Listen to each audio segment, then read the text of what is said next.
Life Management Science Labs would like to acknowledge that we live and produce this podcast on the traditional lands of the Wurundjeri people. We'd also like to acknowledge the traditional owners of the lands of our listeners and our international colleagues. We'd like to thank and pay our respects to their elders past, present, and emerging.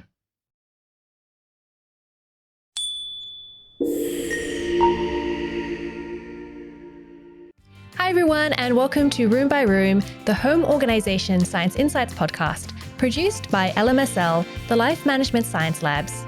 We're champions of life management science, providing structured insights informed by science and inspired by practice on key aspects of conscious living. Each week we bring you scientific and practical insights on each element, with the expert knowledge of professionals in the field. I'm your host, Gabriella Joustra, coming to you from Naarm, Melbourne, Australia. Let's begin. Hi everyone, and welcome back to the show. Today we're talking about from setup to solutions, growing basics, overcoming challenges, and maximizing success. And we're going to be talking to Meredith Shepard, who is the founder and president of Love and Carrots, which is a sustainable gardening business. Hi, welcome to the show. Thank you, Gabriella. I'm excited to be here. Yes, I'm excited to talk about this today.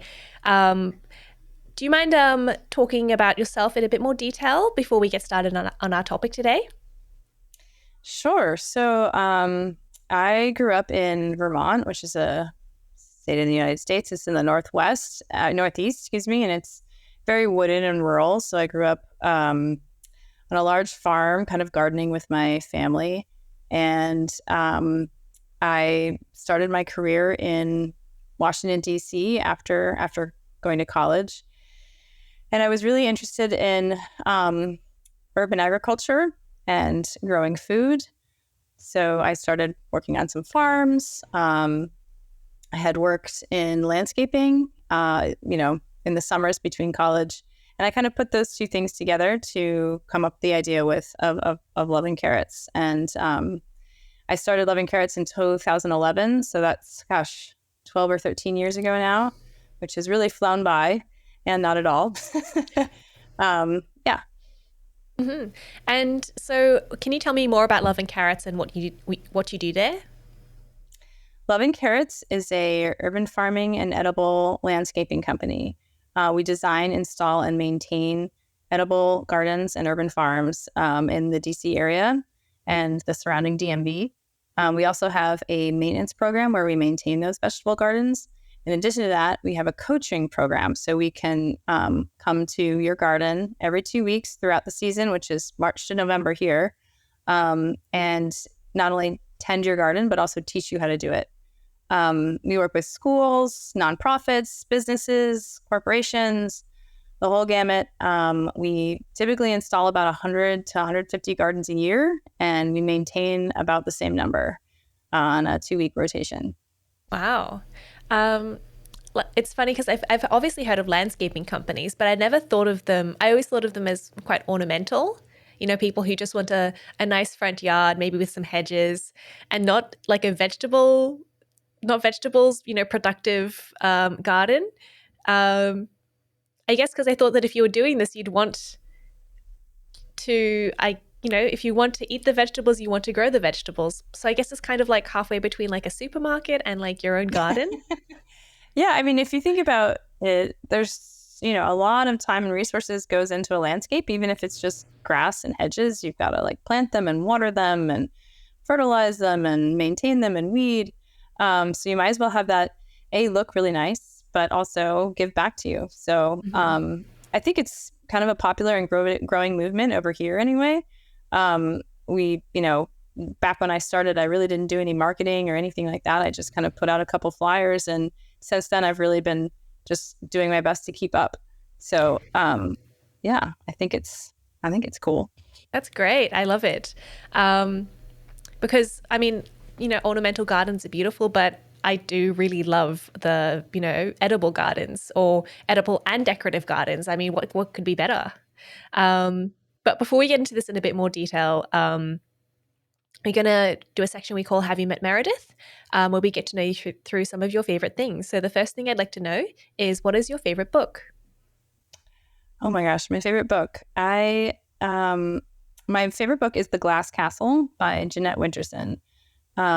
It's an autobiography that is about just a really rough upbringing, that overcoming hardship and that sort of thing, that really appeals to me. And she's written a lot of other. I like all of her books. Mm-hmm. Okay.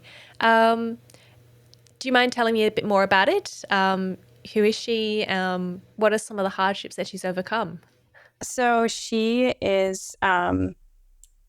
She's a writer now, and she used to work for, I think she was also a writer for the New York Times. She ended up getting a job doing that. But the book is about her upbringing. And her father was kind of this kind of crazy genius, crazy person, lots of crazy in there. And her mother was also crazy, but an artist. And she basically grew up as a nomad with her siblings, kind of all over the United States with no money. Her father was also an alcoholic, and always had a lot of harebrained plans and kind of just wild ideas about how to make money and how the world should work. So one of the first scenes is she's 2 years old in a trailer and boiling her own hot dogs, which, if you think about a 2-year-old boiling her own hot dogs, her parents just kind of let them run wild and really didn't parent at all. They raised each other.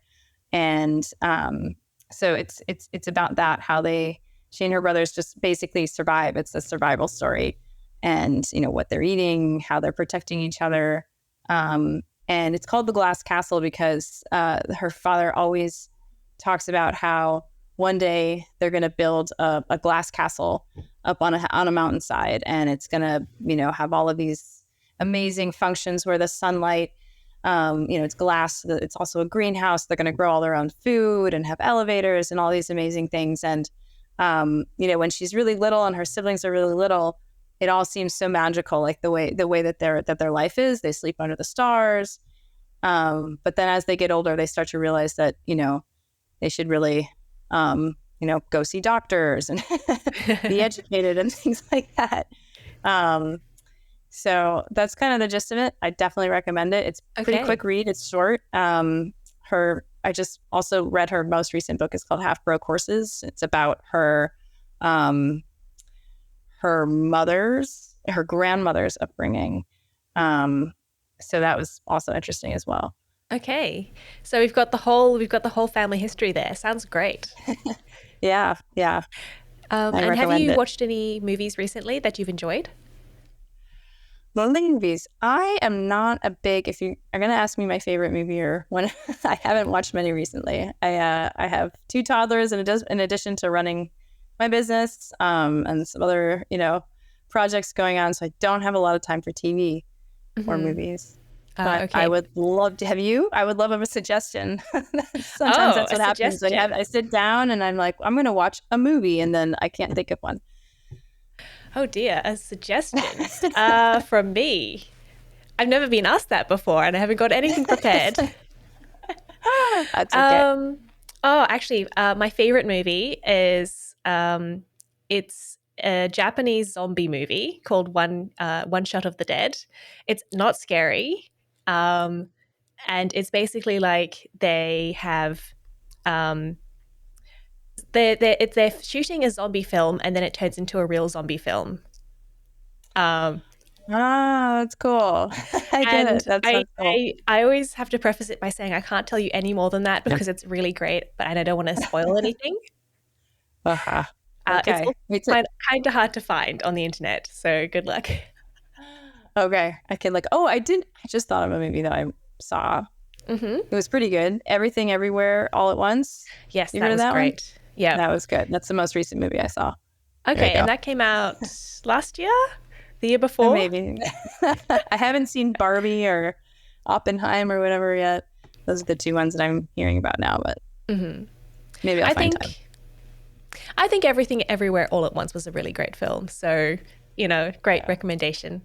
Yeah, it'll keep me going for a while. Yep. And do you have the time to watch any or to listen to any podcasts? I listen to The Daily. Usually when I'm driving to work. I used to listen to Pod Save America. I liked, I listened to Books on Tape. I just listened to Demon Copperhead by Barbara Kingsolver. Just finished it. So that's really kind of a book, but it was hard hard to read and listen to. I kind of toggled back and forth between them. So what was that about? That was about a boy raised in Appalachia in the United States, which is a kind of a rural mountainous area in like West Virginia, Kentucky, and Tennessee. So it's very southernish. And he was raised in the foster system and just kind of had a brutal upbringing, and then got addicted to, well, I don't want to give too much away, but there's a lot of drug problems in that region of the country, a lot of poverty, hardship. Again, I don't know. It was definitely a page turner and good to listen to, but it was difficult to listen to. It's a lot of hardship. Okay, so a good recommendation, but maybe space it with something lighter. Yeah.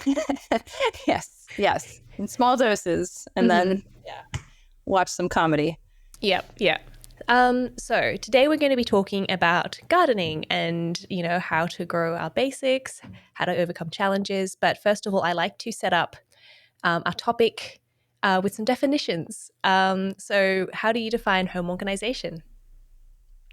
How do I define home organization? Home organization is what you do to keep yourself sane when you have too much to do, and keep track of things when you have too much to do and too much on your plate. It's about I always put my keys and my phone in this basket so that when I'm rushing out the door, I know where they are. Mm-hmm. So making sure you know where everything is in your home so that your home runs smoother. Yes. Also, I like little habits. Like, I have a water filter in my house, and you have to pour the water in the top. And so before I put something underneath to turn it on and fill it up, I put a pitcher in the water, turn that on first, then fill up my thing, then dump. And then you don't have to spend, 10 minutes filling it up all at once. Little things like that. Yes. I follow the Marie Kondo way of folding your clothes. So, you get everything's like stacked vertically so you can kind of see everything. Mm-hmm. With 2 toddlers in my house, we deal with a lot of laundry, so that helps. So that's... I find that method's really great if you have like specific things that you want to wear, so you know exactly where they are rather than having to dig through. Mm-hmm. Yes, absolutely. And homework. I think that also less is more. We're always trying to get rid of stuff in this house so that we have less to organize. So. Exactly. Speaking, having done this podcast for a while now, I think the main things are everyone has too much stuff. We need to get rid of stuff so we can actually be organized. Yes. I totally agree with that. Yeah. And how does so what is garden organization? Is that different from home organization, or is it sort of same principles just in a different area? I think that garden organization is pretty different. I think that it requires a lot of planning. Gardening is all about timing. In order to get the most out of a planted space, a certain area, you have to time the crops, right? So there's certain crops, germinate quickly, mature quickly, and are harvested. They're in and out in 40 days, something like that. Other ones take a long time, and some even over winter. So timing and planning, it's good to map things out, but then also be flexible and realize, there's my kale came out early, there's a little space right here, so I'm just going to throw in a quick crop of radishes while there's still time, things like that. Whereas a home, you're not really drawing at things out, I don't think, and mapping things. And maybe, you're making lists, to-do lists. That's something that's similar. But, I think that garden planning is maybe more of a science, and just planning ahead. There's a lot of planning ahead. Mm-hmm. So it's kind of, I guess, planning ahead, knowing what you want to plant, and then making sure that when the time comes around, you have everything ready. Yeah, having your transplants ready, making sure you know how much to plant of one thing so you don't have too much or too little, so you have a meaningful harvest. That's what we call that. and then there's also like there's soil temperature requirements for germination for different things. So that, none of it's really complicated, but there's a lot of little things to know. And when you put it all together, you can get a vegetable garden that's productive and also beautiful. If you get really good at it, you can say, you know what, I'm going to sow my lettuce in diagonal rows and have different colors. And, sow these flowers at the same time so that, when the tomatoes are ugly, the cosmos are blooming right in them. Oh, that's great. But I guess that would take a while to get to know your garden and what works and what doesn't. Yes. I think that there's no way around just experience. I think that the more seasons you have under your belt, the more you've experienced each type of different crop, the more you've, the more you've experimented with different things and learned what you like and what you don't like. And the more mistakes you've made and realize that, what, I can't push that planting date, or maybe you can, things like that. So I think there's no way around experience when you're gardening, just season after season. Okay. So, but I'm guessing that, when you're starting off, okay, so for example, me, I don't have a garden. I did have a little planter box where I planted some snow peas. I planted them at the end of winter, which I discovered was not the best time to plant them. So, yes. I think my harvest was 6 peas. Oh, well, snow peas, they should go in the end of winter, like very, very late winter. So early spring. So I don't think you might not have been that far off. The most important part is sunlight. Did you have enough sunlight? Did you have like enough soil in the box? I'm not sure. Did you water it? I did water it. Yeah. I think the sunlight might have been a problem because it was sort of in my apartment complex on a railing. So it was the sunlight was shielded by the building. Okay. So I think it was low sunlight. So that, that's, I would say, number one most common mistake in beginner gardening is like trying to grow in less than 6 hours of sun. There are things that you can do that you can get away with, but you have to make sure, that you're growing the right crops in really low light conditions. Also, if you're in apartments, often when I see people doing container gardening, if the container's too small, that can be a really big problem. I say like a 5-gallon bucket, a typical just like hardware store bucket that everybody thinks about when they think bucket. It's about 2 feet tall and about a foot diameter.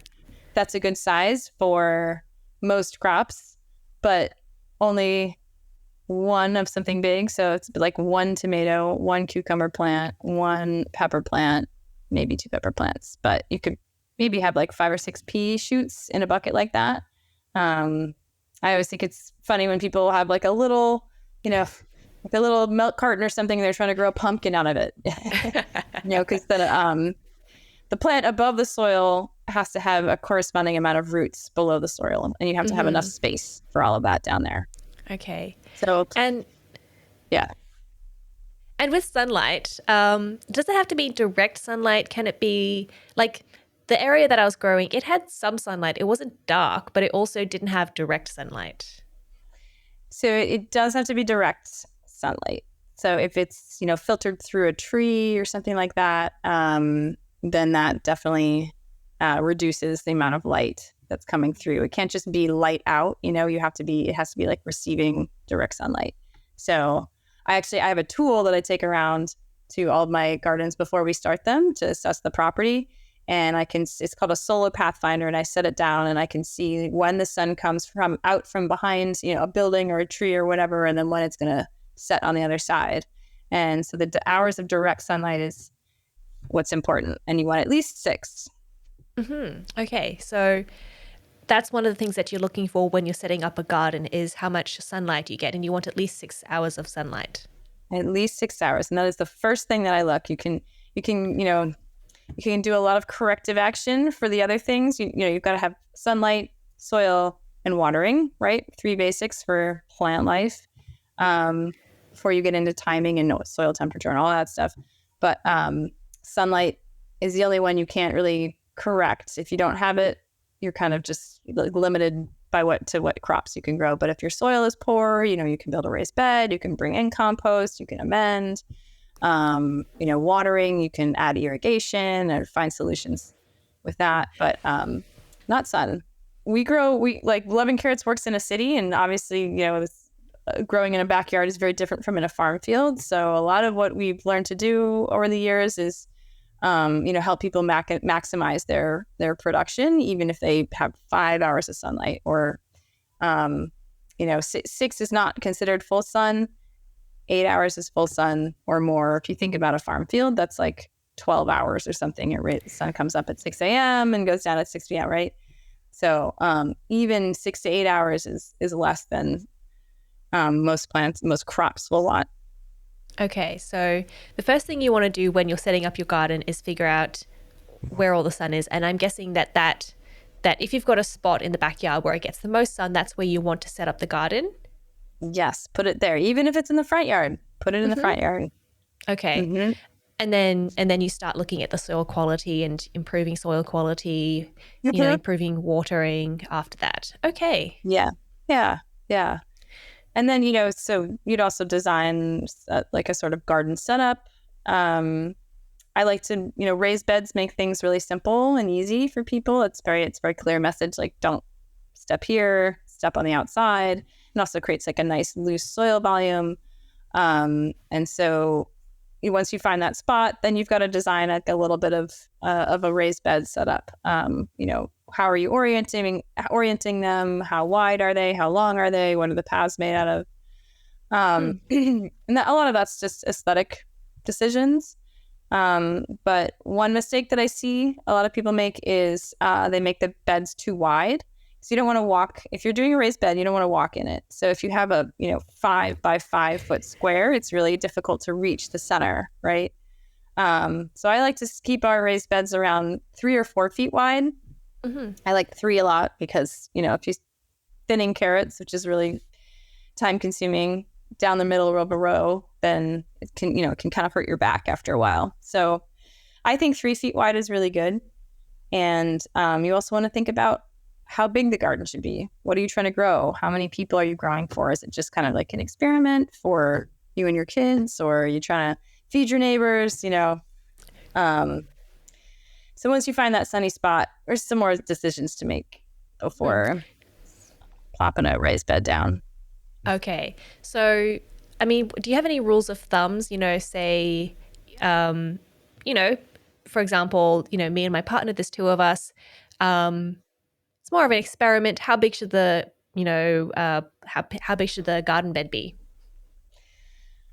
Good question. Well, I am a grow your own vegetable enthusiast, so I'm always pushing people to go bigger. In my experience, people are, sometimes hesitant to have, more than one bed, maybe.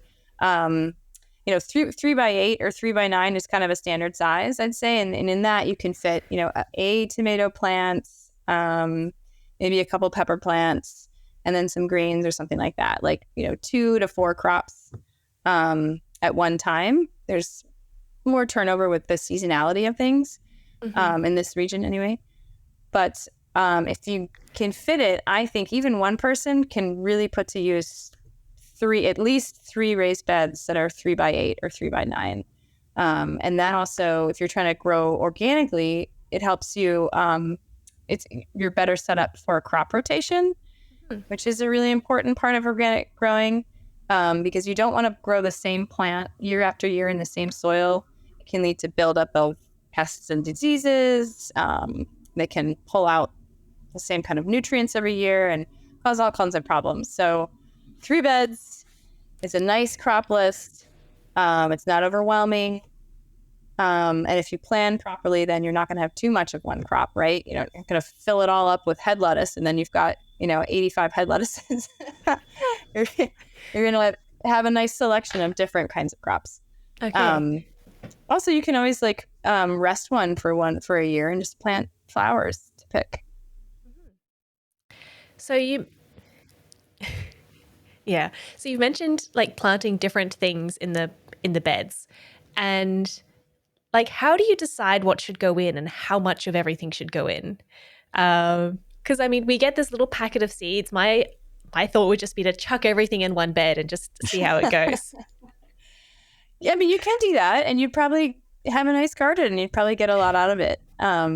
It's it's about like, do you want to take it up to the next level? Do you want to do the research or if you, I think that year one, maybe that's what you should do, and if you really like it, then keep doing it, and year over year, you'll get more organized, you'll get more excited about planting the right amount of different things. We just have a chart that we send to people or that we use that we refer to that says how many row feet of cilantro or whatever it is makes sense for like 1 to 2 people or 2 to 4 people. It also depends on your garden goals. Are you trying to make tomato sauce? Is that and like canned tomatoes? Is that like tomatoes are the belle of the ball always in the garden, right? It's everyone's favorite crop. So, if you're a tomato sauce or a pickler, maybe you want a ton of cucumbers. You're gonna plan your garden according to your own goals and your own likes and dislikes. And most people, like when they put together their crop list or just even their shopping list, the types of vegetables that you buy in the store, typically, it can get pretty long, and you can easily fill up 2 to 3 raised beds. Okay, but I'm guessing that the rate that everything grows is slightly different. So if I was to plant, I don't know, some pumpkin and some carrots and some cucumbers all in one go, I'm going to get them at different times. So how do I plan that out so that, I don't know, I'm not waiting ages? So you definitely, okay. Our central kind of, force of the garden, the thing that determines all the rotation and everything, are tomatoes. And I think that's pretty typical. And the reason is there's a lot of people love them. Also, there's a lot of tomato pests and diseases that are just really prolific around here. Tomato blight, early blight, late blight, and a lot of other things. So it's really important to rotate your tomatoes. So typically, I put the tomatoes in whatever bed I'm going to, and then that's like the first thing to decide. And from there, you can kind of build out what is going to be planted around the tomatoes based on companion planting. Some plants can work together for various reasons. Some plants work together because they repel a common pest or they attract a common pest. But tomatoes, I like to plant with basil and with marigolds. They have beneficial impacts on each other. Then the second bed is I'll usually group together the brassica family. So if you want anything that's in the family of, kale, broccoli, cauliflower, collard greens, also called the cruciferous family, those have a lot of common pests. So those we want to put all in one bed together so that we can cover them with a row cover. And that, because all their pests are flying insects, it's white flies and cabbage moths and harlequin beetles. They've just got tons and tons of insect pests. So I like to group those together in one bed to be able to cover them all up, and just with a screen or like it's called a remesh or remay, agricultural row fabric, and that protects them. And then the third bed is kind of like if you want to grow some things in the squash family, like cucumbers or pumpkins or zucchini or melons, those I would put in the last bed. And then you've got a spare. If you have 4, you have a spare. Those are kind of the major organizational groups that kind of determine like what will go where. And then the rest of the crops, there's still hundreds of different types of vegetables that you can grow that are left, and those can kind of all like fit in around that. Okay. So like like root crops, carrots and beets and turnips and parsnips and all of those. And there's different reasons to place those in different areas. And this is all stuff that you just kind of can learn with time, or you can do all your reading at once in a book. But carrots work really well along the sides of tomatoes because around the time when they don't take up a lot of space, and usually your 3-foot bed there's like just kind of a narrow gap on the side. It's just an example. And if you seed carrots there, they are ready to come out at about the same time that you need to force the tomatoes to ripen their fruit. And a way to do that is to kind of chop up the roots a little bit, make them lose a little bit of root volume, and that'll kind of stress out the plant. And when a plant gets stressed, they go to seed really quickly. So they ripen up their fruit. So when you're harvesting your carrots, you're putting a digging fork in and kind of chopping things up a little bit, and you're kind of achieving that as well with the tomato. So there's different, like there's a lot of different reasons to plant different things around each of those main groups, but that's how I like to start. And those are also all quite long season crops. Tomatoes, brassicas, and cucurbits. So even before those are even in the bed, you have in this region anyway, you have a whole spring season of cool weather crops that are short-lived. So like spinach, salad greens, mustard greens, mostly greens. So to kind of like maximize the season and get more out of the space that you have, you can start early, fill up a bed with those things, and then even plant your tomatoes right in the salad green bed.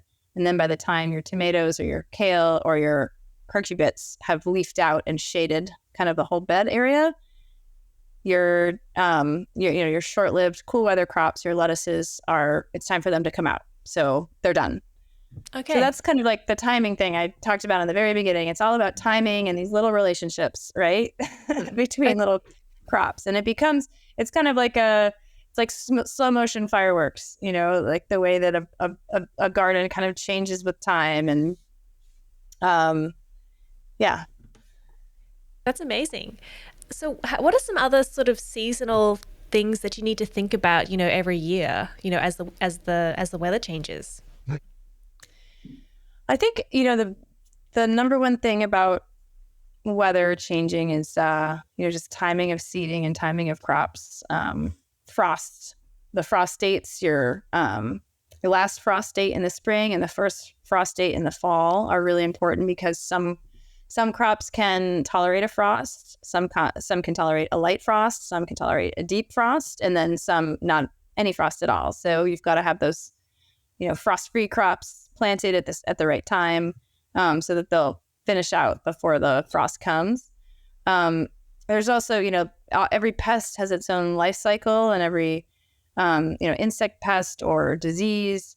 So with the tactic with organic growing is really about preventative measures. A lot of it is about preventative measures. So you, at a certain point, you want to start kind of pruning your tomatoes to make sure that the airflow is working well. You can spray them with like a organic antifungal sprays to prevent the blight from coming.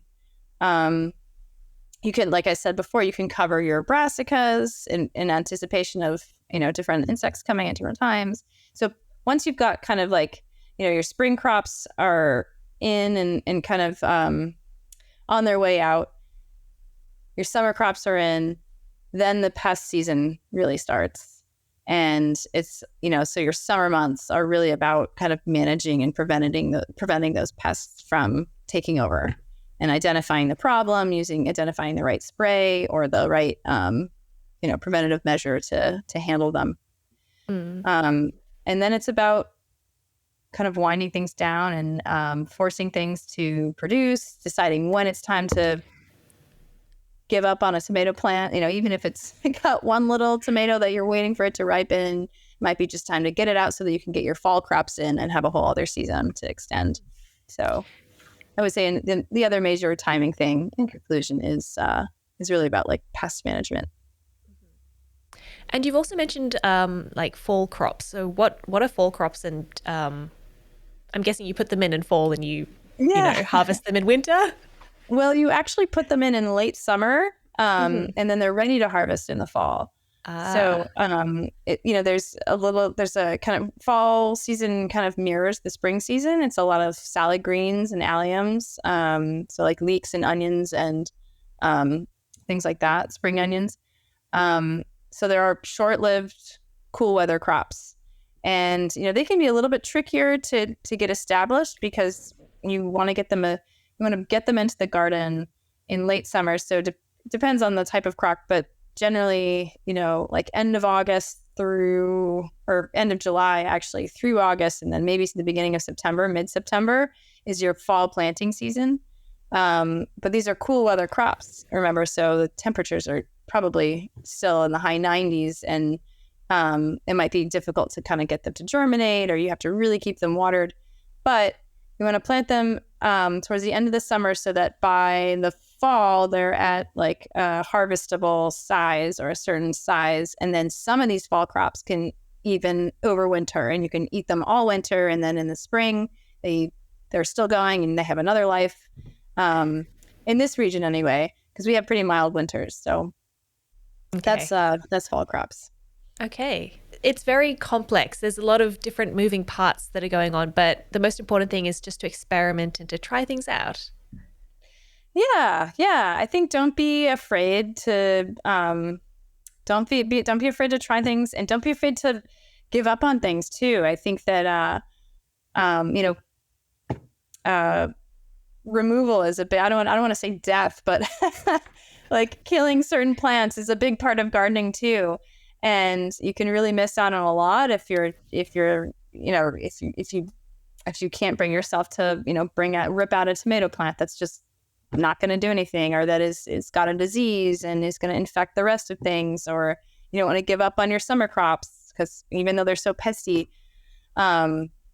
So yeah, you've also got to be kind of like fierce and bold and not be afraid. Always know that next year is another round.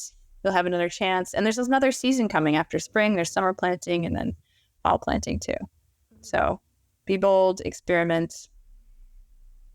Yeah. And thinning.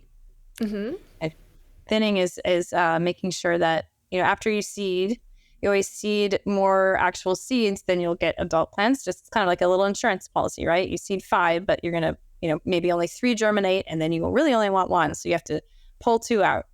And if you skip that part, then you can really reduce your harvest, especially with certain things like carrots. If plants are too close together, they will not get as big as they need to be. That's another common beginner mistake that I see. People get overexcited, and when they have these little baby plants, even if they're not starting with seeds, if they're starting with transplants, you put the 4 broccoli plants in the bed and it seems so empty, but you've got to trust the label on the package that you need the certain spacing, because jamming in more than the recommended amount is not going to mean that you have twice the amount of broccoli. It's just going to mean that they're going to produce less because they're competing with each other. So okay, so twice as much work but fewer crops. No, the opposite of that. Oh, okay. So less work and more crops? Yes, less work, more crops, fewer plants, mature spacing. Yes. Yeah. So don't jam 5 in 1 bucket. You won't get it. You won't get more than. Yeah. And what are some other mistakes you see people make often? I think those are the 2 main. I guess so. There's 3 main ones. We talked about one in the beginning of this set, and that was the sunlight, not checking their sunlight. Most common garden problem is just not having enough sunlight. I'd say the second is overplanting, like I said. So not, crowding things together, and then also hanging on to things, not wanting to pull them out and plant the next round. I think I see also just kind of mixing up perennials and annuals. There are some, some gardeners really swear by intermixing perennials and annuals. I think that's fine, but if you're growing in a raised bed, and if you're planting a perennial, so a perennial is a plant that comes back year after year. Maybe I should clarify that.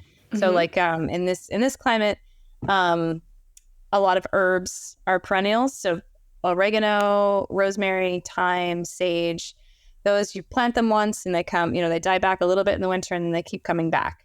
So if you plant those in a raised bed, however, the soil is going to settle just because, the plants are pulling material out of the soil airspace collapses, worms are eating it, for whatever reasons. You always lose several inches every year.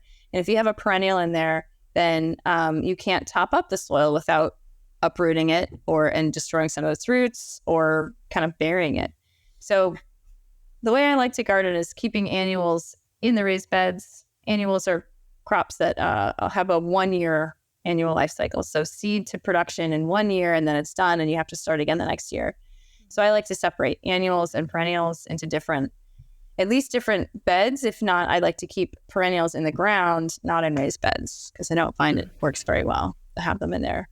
Interesting. I'll see a lot of blueberry bushes in a raised bed or raspberries in a raised bed. And if they're mature and healthy, by the time they get there, the raised bed is really just like a frame. It's just like a ring around it, and they're growing at the soil level.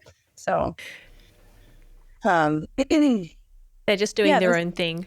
Yeah, they're just doing their own things, and the boards are just sitting there, not really contributing at all.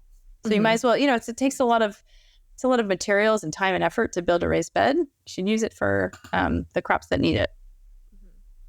So you've mentioned some mistakes that people make. So with this low sunlight. Now, I'm going to be moving into a place where I've got one very small garden bed. It's not really a garden bed. It's just sort of a built-in pot in the apartment, and there's no sunlight because I'm actually surrounded by other apartment blocks. So there's not very much sunlight.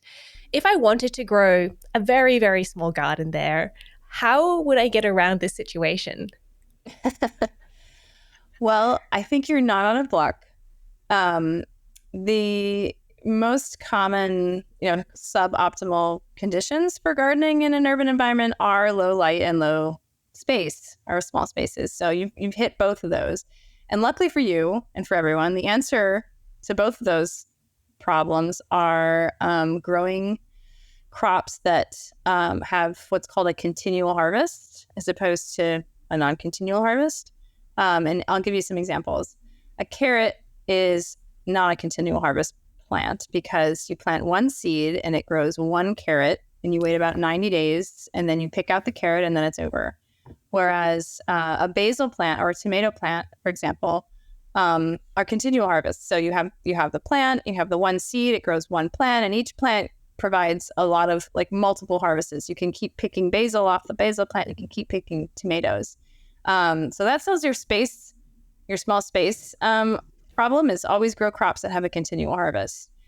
The same is true with shady gardens because plants are going to grow much more slowly in those environments. They don't have, if you think about, 8 hours a day as optimal, food for a plant to grow because they use the sun for energy.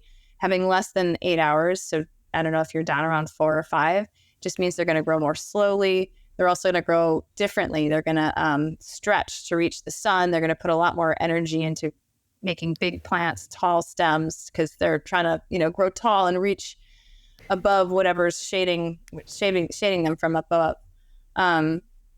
So for shady gardens, you want to focus on continual harvest, but also plants that you're only eating the leaf of. So salad greens and herbs are the key there because the plant doesn't have to spend all that energy to create a huge plant and then a flower and then get the flower pollinated and then make a big tomato and then, produce all those sugars to ripen the tomato. So less fruiting crops in shady gardens and also continual harvest because everything's growing more slowly. Okay, so things like lettuces, kale. Lettuces, Chinese kale, vegetables. mustard beans, chives. Also, all the herbs, not just about. So basil is a great one for a low light champion. And oregano, thyme, chives, mint. Mint's a good one. And you don't need that much of those at once. And for that reason, if you like hot peppers are a good one because especially small ones.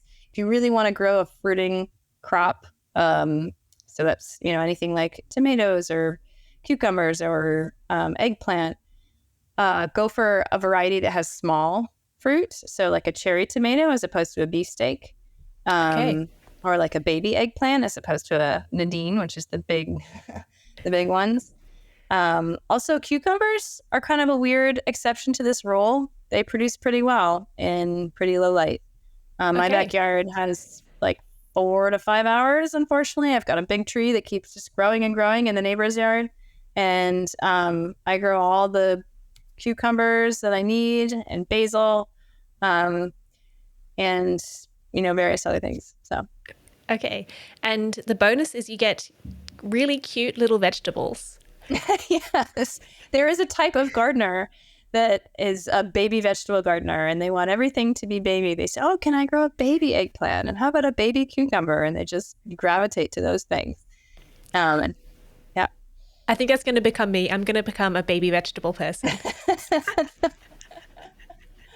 Well, perfect, because you have the perfect yard for it, the perfect garden. Great. I'm looking forward to it. Thank you so much. We're going to move on to our practices and habits section. So what's something that you do in your own garden to manage your garden? I barely manage my garden because I'm very busy. So of course, I grow things that I know that I don't have to spend a lot of time on. I also, anytime that I have to garden, I have a 4-year-old and a 3-year-old, and they really want to help me. So I have to pick things that are not that easily damaged. And that also kind of reduces the time that I have. So I grow right now. I'm looking at it. I have beans, cucumbers, cherry tomatoes that I get very few of, little by little, but it's worth it. And cilantro. That's kind of my crop list. And all of those can kind of take a beating and don't require a ton of attention. Bush beans, anyway. Yeah.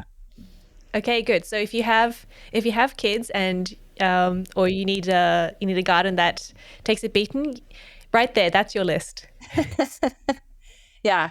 And also if you don't have enough sun, yeah. I mean, it's like the shoemaker's children, right? I garden for a living, but I don't spend much time on my garden at all. But it's still worth it. Oh, shishito peppers. I don't know if those are popular over there, but man. I don't know what those are. It's a type of pepper. It's about this big, and they're kind of wrinkly and green. And about one out of every 10 is kind of spicy, but they're really good blistered. So just like sauteed really quickly on high heat. And then I make a dipping sauce out of Greek yogurt and or sour cream and soy sauce. And it's like my favorite snack. But shishito peppers themselves, they're just so prolific on one little plant, even in the shade. So I love that. Yeah, because I don't like spicy things. So yeah, good. Well, shishito peppers, it's kind of like Russian roulette. 1 out of 10 is got a little bit of kick. So if you're trying to train yourself to like spice, it's maybe a useful one. You can cool it down with the sauce. Great, thank you. Not only do you provide gardening advice, you also provide cooking advice. Just that one. Just that one. Yeah. Great, thank you so much. If people want to find out more about you and about Love and Carrots, where can they find you? Our website is www.loveandcarrots.com. That's LOVEANDC. Oops. I start over. Can I start that over? Yep, that's fine. Okay, so LOVEANDCARROTS.com. Our Instagram handles also Love and Carrots, all written out the same way, at Love and Carrots. Yeah. Great, thank you. And we'll make sure that those are in the show notes so everyone can find them. Thank you so much. Thank you. It was really nice talking to you. It was great to talk to you. You've been listening to Room by Room, produced by the Home Organization Science Labs, a division of LMSL, the Life Management Science Labs. More episodes like this from across 10 life management perspectives can be found by searching LMSL on Apple Podcasts, Google Podcasts, YouTube, Spotify, and other podcasting apps available on your smart devices. If you enjoyed this episode, please consider rating our show, sharing it, and subscribing to our channel, as it helps other people find it so we can grow and bring you more quality resources. More of our work can be found on our website at ho.lmsl.net, where you can join our movement. I'm Gabriella Joustra. Thanks for tuning in.